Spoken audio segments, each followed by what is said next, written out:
Hi guys, it's Daniela from Ground Your Life with DZ. It's been a couple of weeks since I've been able to record a video for you.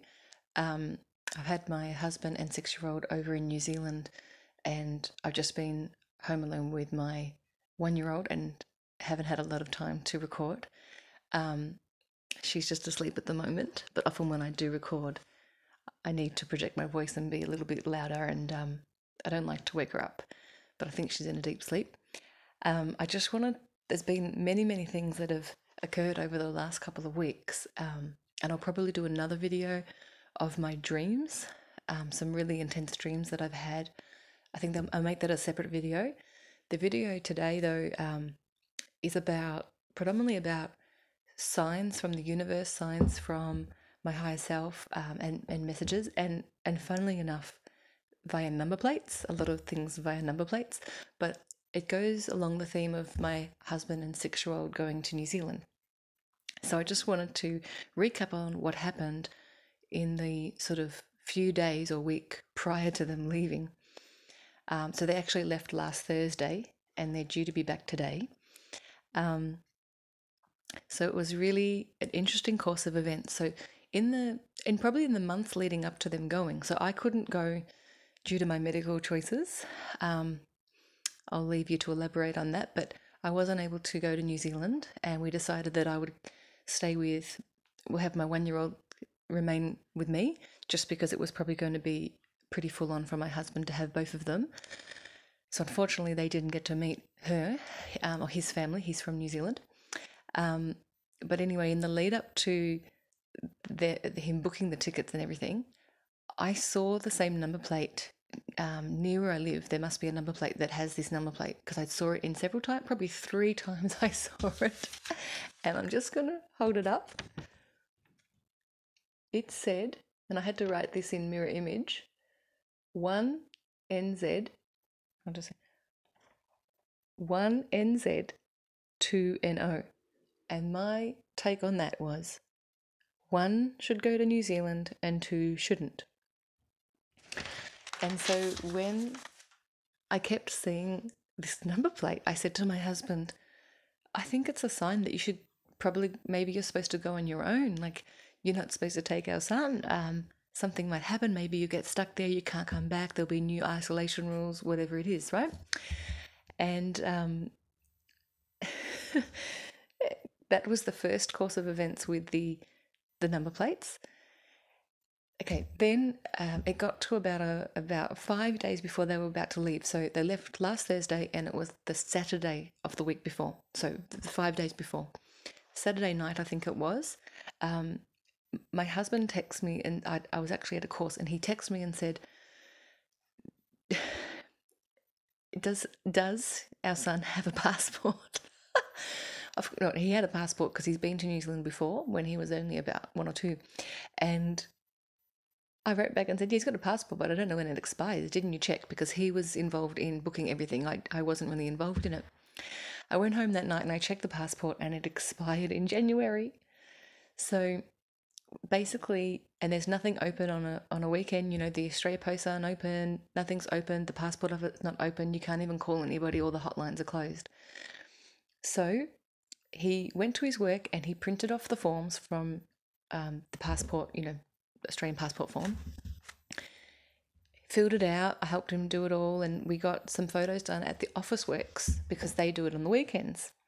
Anyway, they said it would be all fine. The Officeworks photo said they use a system that clears it, passes it, and it was passable. So anyway, okay.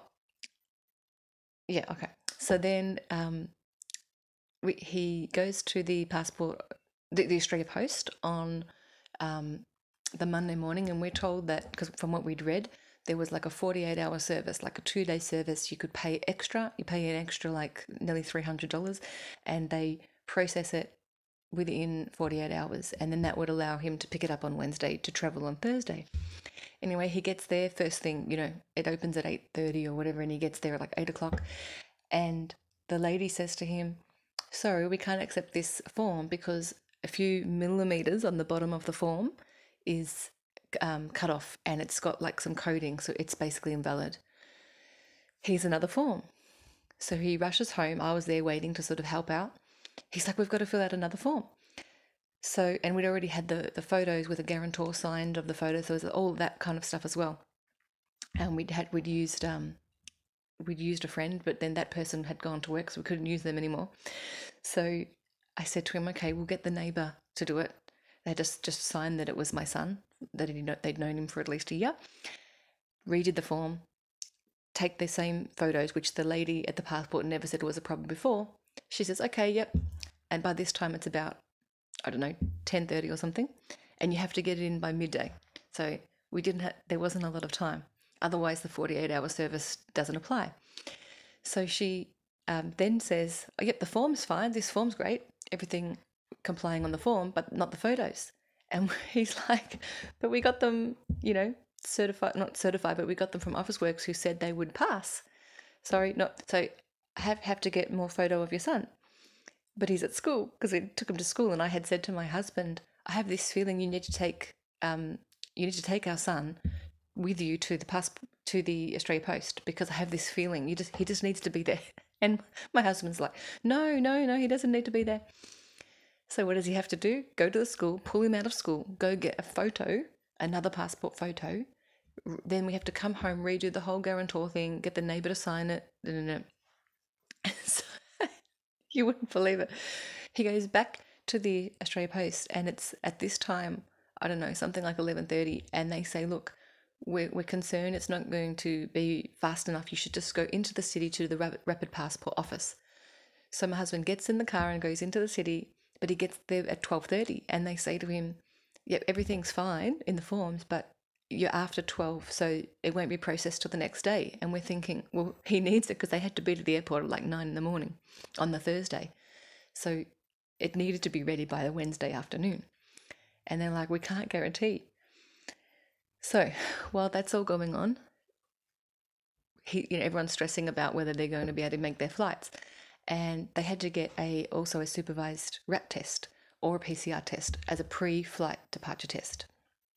And I'd said to him, look, you need to get onto that because you need to have that within 24 hours before your flight. I know you're worried about the passport, but you need to get this done. And he's like, no, I'm just, worried about the passport first. Anyway, luckily the passport is ready the next afternoon. So it was actually ready within one day, which was amazing. So he goes and gets the passport on the Wednesday morning. He couldn't make it on the Tuesday afternoon, but he gets it on the Wednesday morning. And at this point in time, he still hasn't booked a supervised RAT test. So I get on to him and I'm calling him and I'm like, you need to book this for you and my son. And he's like, oh, I don't have time. I'm busy working. I have to do it after work. And he's wanting to do it like 6 or 7 or 8 a month. Like all the that they do it at certain chemists, Terry White chemists. And I said, all the chemists close.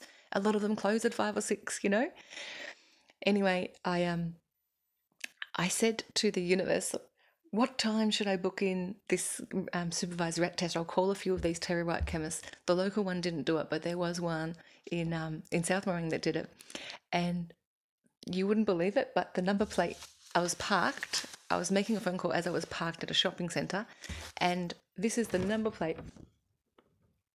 WED 500, and it was on Wednesday. So this was Wednesday because he left on the Thursday the next day. And I thought to myself, well, that's a pretty clear sign. Book it for Wednesday 5 p.m. So I called the Terry White in South Morang and say, we need to book. My husband and son want to come for a supervised RAT test. Can you do it at 5 p.m? And they're like, we don't take bookings so can you make a booking next week? Our bookings, and I said, we can't book next week. His flight's tomorrow. And they're like, oh, but our booking system doesn't start until next week. And I'm like, well, can't you just write down his name? Because they're like, oh, yeah, because this is really new service because just all these chemists are now starting to do these supervised RAT tests. And it's a lot cheaper. It's only about $20 or $30 rather than maybe like $80 or more dollars for the PCR tests. And so I'm having this debate with this person on the phone at the chemist, and I'm like, they're coming in around 5, okay? So my husband and son go and they get their test, and there was a little bit of a kerfuffle and a bit of a wait, but they got it done and they got a negative test and they got on their flight. But what I also saw on another number plate, I failed to mention it, on another number plate after the Wednesday 5 p.m, shortly after that, within like 10 minutes, I saw this number plate.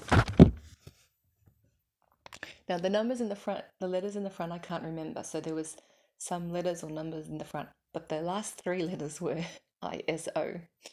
ISO.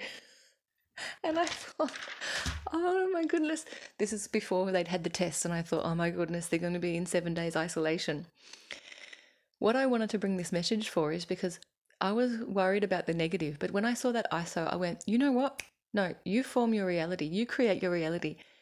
We are infinite beings and we can create our own reality. And it doesn't matter that I saw ISO on a number plate. My reality was that they were going to get on that flight. And I said to my husband, yeah, your reality is you're going to get on that flight. And so we just disregard, we were neutral to that number plate, and they got on their flight. Anyway, they've had an awesome time, and they've visited family and friends and things, and my son has done all different extreme adventures.